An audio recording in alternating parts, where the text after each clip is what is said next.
The colors we carry. I don't want to die in a place like this.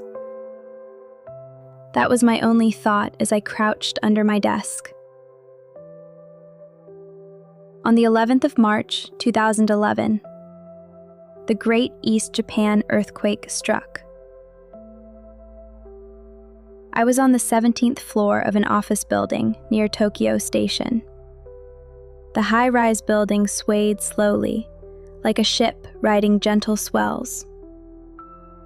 Through the window, I could see black smoke rising in the distance. In Japan, we are used to earthquakes, but this one felt completely different from any I had ever experienced. For the first time, I hid under a desk, my fingers shaking as I tried to text my family. But the network was down. I couldn't reach anyone. Outside, all trains had stopped. Long lines of people waited for taxis, while others walked for hours until the trains restarted. At that time, I already held Australian permanent residency.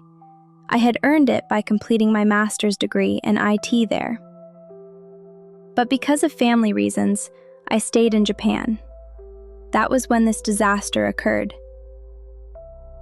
Under that desk, filled with fear, I made a promise to myself. I will go back to Australia. I will build my life there. A few years later, I finally returned to Australia with a new dream: to become a teacher. At university, I worked hard on my assignments and teaching placements. I successfully graduated with a degree in education, but then I hit a wall.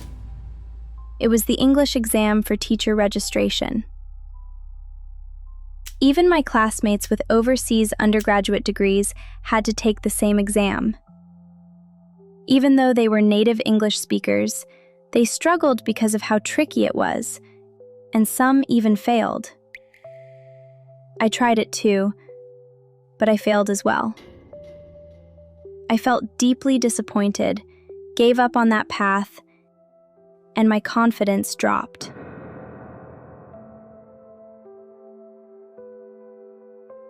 Then came 2020. Just before my baby was born, the pandemic began. The situation got worse. Flights were canceled, so my parents couldn't come from Japan to help. There were no midwife visits, no family nearby, and friends couldn't drop by. As a first-time mother in a foreign country, I just wanted real, in-person support from experienced mothers or experts. But we had no one around us. I was completely exhausted, mentally and physically. At the same time, my art business was barely running. I couldn't get materials from Japan or send finished works to clients on time. Everything felt dark. I had never felt so hopeless. And yet, in that darkness, I found a small light. At night, after my baby fell asleep, I taught myself video editing online. That was when I discovered business animation. Suddenly, my IT background and my love of art came together on one digital canvas. For the first time in a long while, I felt a spark. Creating business animations to help others brought me true joy. It wasn't just contributing to society, it was discovering who I am. Today, I help companies turn their ideas into powerful visual stories to grow their business.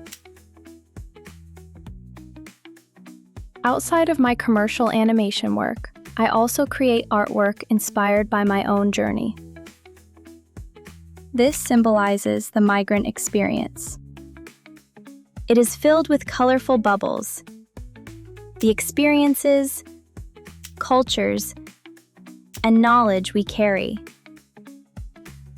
We pack those precious things into our backpacks, searching for our own path step by step. It is not easy, but we keep moving forward. And it is this energy, shared by migrants and local people together, that helps shape the vibrant Queensland of today.